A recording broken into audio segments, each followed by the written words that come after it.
धैर्य की विजय कहानी। वर्षों पुरानी बात है। एक राज्य में महान योद्धा रहता था। कभी किसी से नहीं हारा था। बूढ़ा हो चला था, लेकिन तब भी किसी को भी हराने का वादा रखता था। चारों दिशाओं में उसकी ख्याति थी। उससे देश विदेश के कई युवा युद्ध कौशल का प्रशिक्षण लेने आते थे। एक दिन एक कुख्यात युवा लड़ाका उसके गांव आया।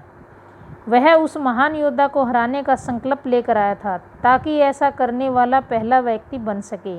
बेमिसाल ताकतवर होने के साथ ही उसकी खूबी दुश्मन की कमजोरी पहचानने और उसका फायदा उठाने में महारत थी।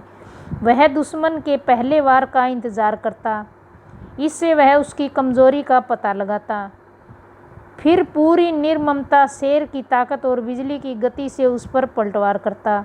यानी पहला वार तो उसका दुश्मन करता, लेकिन आखिरी वार इस युवा लड़ाके का ही होता था।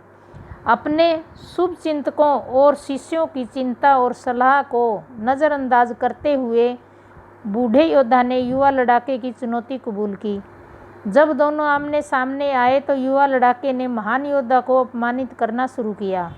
उसने बूढ़े योद्धा के ऊपर रेत मिट्टी फेंकी, चेहरे पर थूका भी। बूढ़े योद्धा को गालियां देता रहा। जितने तरीके से संभव था उतने तरीके से उसे अपमानित किया, लेकिन बूढ़ा योद्धा शांत चित्त, एकाग्र और अडिग रहा। उसके प्रत्येक क्रियाकलाप को पैनी नज़रों से देखता रहा। युवा लड़ाका थकने लगा, अतः वह अपनी हार को सामने देखकर वह शर्मिंदगी के मारे भाग खड़ा हुआ। बूढ़े योद्धा के कुछ शिष्य इस बात से नाराज और निराश हुए कि उनके गुरु ने गुस्ताख युवा लड़ाके से युद्ध नहीं किया, उसे सबक नहीं सिखाया। इन शिष्यों ने गुरु को घेर लिया और सवाल किया, आप इतना अपमान कैसे सहन कर सकते हैं? आपने उसे भगा जाने का मौका क्यों दे दिया? महान योद्धा ने जवाब दिया, यदि कोई आपके लिए कुछ उपहार लाए लेकिन आप लेने से इनकार कर दें, तब यह उपहार किसके पास रह गया? देने वाले के पास ही ना। इसी प्रकार साधना में कई प्रकार की बाधाएं आएंगी। उनसे लड़ने में अपनी शक्ति न गंवाएं, बल्कि कुछ समय मौन रहें। साधना में निरंतरता रखें, सहज होने की कोशिश रखें।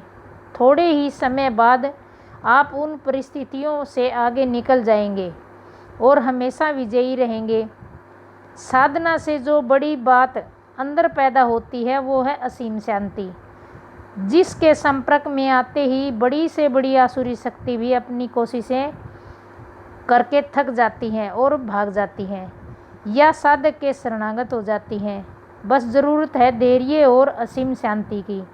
अगर परिस्थितिवश कभी लड़ना भी पड़े तो अंदर से शांत रहते हुए पूरी परिस्थितियों को देखते हुए लड़ो। बिना क्रोध किए कोई भी शक्ति होगी उसके ऊपर प्रभाव न डाल सकेंगी। अगर वीडियो अच्छी लगी तो लाइक करें, शेयर करें, सब्सक्राइब करें, ताकि वीडियो की नोटिफिकेशन सबसे पहले आप तक पहुंचे। Thank you.